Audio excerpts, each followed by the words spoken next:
ભાવિ દર્શન સાપ્તાહિક રાશિફળ 16 માર્ચથી 22 માર્ચ 2026। જય શ્રી કૃષ્ણ દર્શક મિત્રો, સ્વાગત છે આપ સૌનું તમારી પોતાની મનપસંદ યુટ્યુબ ચેનલ ભાવિ દર્શન। હું છું મુકુંદ જોશી અને આજે આપણે વાત કરવા જઈ રહ્યા છીએ માર્ચ મહિનાના આ અત્યંત મહત્વપૂર્ણ અઠવાડિક વિશે। મિત્રો, ગ્રહોની ચાલ બદલાઈ રહી છે અને તેની સીધી અસર તમારી રાશિ પર પડવાની છે। આ અઠવાડિયું કોના માટે નસીબના દ્વાર ખોલશે, કોને આર્થિક રોકાણમાં સાવધાની રાખવી પડશે અને કોના ઘરે શરણાઈઓ વાગશે, તો ચાલો મેષ રાશિથી મીન રાશિ સુધીનું વિગતવાર સાપ્તાહિક રાશિફળ જાણીએ। પહેલી રાશિ મેષ રાશિ।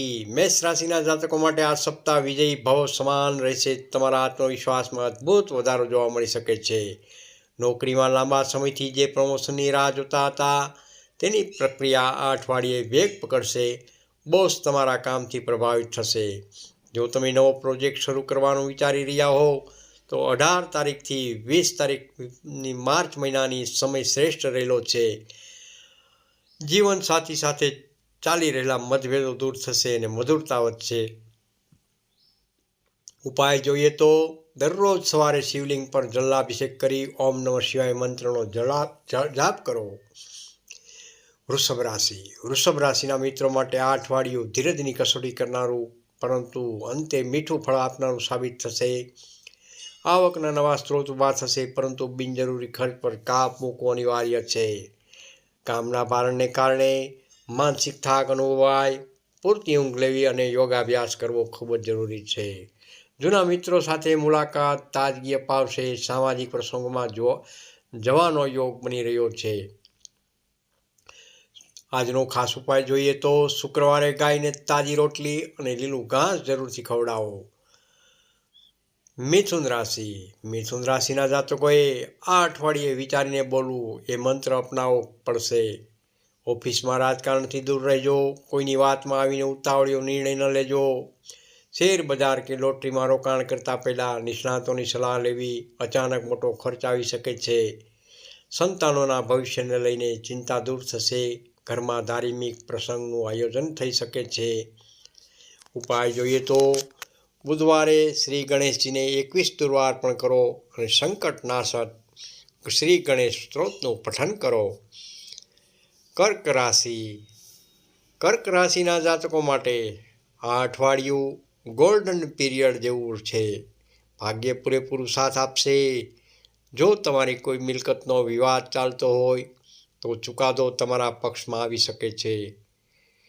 બેરોજગાર વ્યક્તિઓને પ્રતિષ્ઠિત સંસ્થામાંથી નોકરીની ઓફર પણ મળી શકે છે। અપરિણિત લોકો માટે લગ્નના સારા માર્ગ આવી શકે છે। ઉપાય જોઈએ તો સોમવારે દૂધ અને સાકર મિશ્રિત જળથી ચંદ્રદેવને અર્ઘ્ય આપો। સિંહ રાશિ।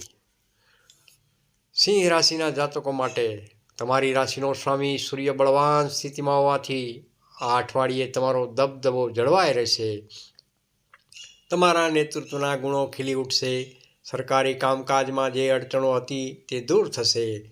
પિતાનો સહયોગ તમારા માટે આશીર્વાદરૂપ સાબિત થશે। સંતાનો તરફથી શુભ સમાચાર મળી શકે છે। અહંકારને વશ થઈને કોઈનું દિલ દુભાય ન તેવું ખાસ ધ્યાન રાખજો। ઉપાય જોઈએ તો દરરોજ સવારે ત્રાંબાના લોટામાં જળ ભરી સૂર્યદેવને અર્ઘ્ય અર્પણ કરો। કન્યા રાશિ। કન્યા રાશિના જાતકો માટે આ સપ્તાહ મધ્યમ ફળદાયી રહેશે। વ્યવહારિક અભિગમ રાખવો ખૂબ જ જરૂરી છે। વેપારમાં હરીફાઈનો સામનો કરવો પડી શકે છે પરંતુ તમારી બુદ્ધિ ચાતુર્યથી તમે રસ્તો કાઢી શકશો। ખાવા પીવામાં ધ્યાન રાખવું। બહારનું તળેલું ખાવાથી પેટની તકલીફ થઈ શકે છે। વિદ્યાર્થી મિત્રો માટે એકાગ્રતા વધારવાનો આ સમય રહેલો છે। અભ્યાસમાં નવી દિશા મળશે। ઉપાય જોઈએ તો શ્રી વિષ્ણુ સહસ્ત્રનામનો પાઠ જરૂરથી કરવો અથવા સાંભળવો। તુલા રાશિ। તુલા રાશિના લોકો માટે આ અઠવાડિયું સુખ સુવિધામાં વધારો કરનારું રહેશે। તમે ઘર માટે નવી વસ્તુઓ અથવા વાહન ખરીદવાનું મન બનાવી શકો છો। ભાગીદારીમાં કરતા ધંધામાં પારદર્શિકતા રાખવી, વિદેશ સાથે જોડાયેલા કામમાં મોટો ફાયદો થશે, પરિવાર સાથે ટૂંકા પ્રવાસનું આયોજન થશે જે તમને માનસિક શાંતિ અપાવશે. ઉપાય જોઈએ તો શુક્રવારે લક્ષ્મીજીની આરતી કરો અને કનકધારા સ્ત્રોતનો પાઠ જરૂરથી કરો. વૃશ્ચિક રાશિ. વૃશ્ચિક રાશિના જાતકો માટે આ અઠવાડિયું શારીરિક તેમજ માનસિક રીતે વ્યસ્તતાવાળું રહેશે. તમારી મહેનતનું ફળ તરત નહીં મળે પણ નિરાશ ન થશો. સપ્તાહના અંતે તમને તમારી મહેનતનું વળતર ચોક્કસ મળશે. તમારા ગુપ્ત શત્રુઓથી સાવધાન રહેવું, તમારી યોજનાઓ કોઈની સાથે શેર ન કરવી, પાર્ટનર સાથેની ગેરસમજણ દૂર થશે અને રોમેન્ટિક સાંજ વીતશે. દર મંગળવારે હનુમાન ચાલીસાના 7 પાઠ જરૂરથી કરવા.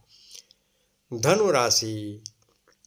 ધનુરાશિના જાતકો માટે પ્રગતિના નવા દ્વાર ખુલશે. આર્થિક રીતે આ સમય મજબૂત આપનારો સાબિત થશે.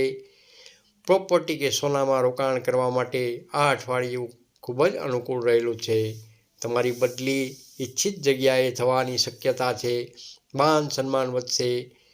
જૂની બીમારીઓમાંથી મુક્તિ મળશે અને તમે ઉર્જાનો અનુભવ કરશો. ગુરુવારે કેળાના ઝાડની પૂજા કરો અને પીળી વસ્તુઓનું ખાસ દાન કરો. મકર રાશિ. મકર રાશિના જાતકો માટે શનિની કૃપાથી આ અઠવાડિયે તમારા અટકેલા કાર્યો ગતિ પકડશે. ઘરમાં વડીલોની તબિયતનું ધ્યાન રાખવું ખાસ પડશે. જવાબદારીઓ વધવાથી થોડો તણાવ અનુભવાઈ શકે છે. ઉધાર આપેલા પૈસા પાછા આવવાની પૂરી સંભાવના રહેલી છે. જૂના દેવામાંથી મુક્તિ મળશે. તમારો ઝુકાવ આધ્યાત્મિક તરફ વધશે. કોઈ સાધુ સંતના આશીર્વાદ પ્રાપ્ત થશે. ઉપાય જોઈએ તો શનિવારે પીપળાના ઝાડ નીચે સરસોના તેલનો દીવો પ્રગટાવો. કુંભ રાશિ. કુંભ રાશિના જાતકો માટે આ અઠવાડિયું મિશ્ર અને લાભદાયી રહેશે. ક્રિએટિવિટી, જે લોકો લેખન કલા કે મીડિયા ક્ષેત્રે, તેમના માટે આ સપ્તાહ ખ્યાતિ આપનારું રહેશે. ભાઈ બહેનો સાથેના સંબંધો સુધરશે. અચાનક મહેમાનોના આગમનથી ઘરમાં ખુશીનું વાતાવરણ રહેશે. નવી નોકરીની શોધમાં હોવ તો આ અઠવાડિયે સફળતા મળી શકે છે. ઉપાય જોઈએ તો શનિવારે ગરીબોને કાળી અડદ કે બૂટ ચંપલનું દાન જરૂરથી કરવું. અંતિમ રાશિ મીન રાશિ. મીન રાશિના જાતકો માટે આ અઠવાડિયું સકારાત્મક ઉર્જાથી ભરેલું રહેશે. તમારું મનોબળ ઊંચું રહેશે, જેના કારણે અઘરા કામ પણ ચપટી વગાડતા કરી શકશો. અચાનક ક્યાંકથી ધન લાભ થવાના યોગ બની રહ્યા છે. ભવિષ્ય માટે સારું આયોજન કરી શકશો. પરિવારમાં ચાલી રહેલા વિવાદોનો સુખદ અંત આવશે. ભગવાન શ્રી વિષ્ણુને પીળા પુષ્પ અને તુલસી પત્ર અર્પણ કરો. પ્રિય દર્શક મિત્રો, આ હતું 16 માર્ચથી 22 માર્ચ 2026 સુધીનું આપનું સાપ્તાહિક રાશિફળ. ગ્રહો ગમે તેટલા બદલાય, પણ જો તમારો પુરુષાર્થ અને પરમાત્મામાં અતૂટ શ્રદ્ધા હશે તો વિજય તમારો જ થશે. જો તમને આ માહિતી ઉપયોગી લાગી હોય તો આ વિડીયોને લાઈક જરૂરથી કરજો. તમારા મિત્રો તેમજ પરિવાર સાથે શેર પણ કરજો. અને હા, આવી જ્યોતિષી ભક્તિમય માહિતી માટે અમારી ચેનલ ભાવિ દર્શન યુટ્યુબ ચેનલને સબસ્ક્રાઈબ કરવાનું ભૂલશો નહીં. આવતા અઠવાડિયે ફરી મળીશું. ત્યાં સુધી સૌને મારા જય શ્રી કૃષ્ણ. હર હર મહાદેવ. કોમેન્ટમાં હર હર મહાદેવ જરૂરથી લખજો. રાધે રાધે. જય શ્રી કૃષ્ણ.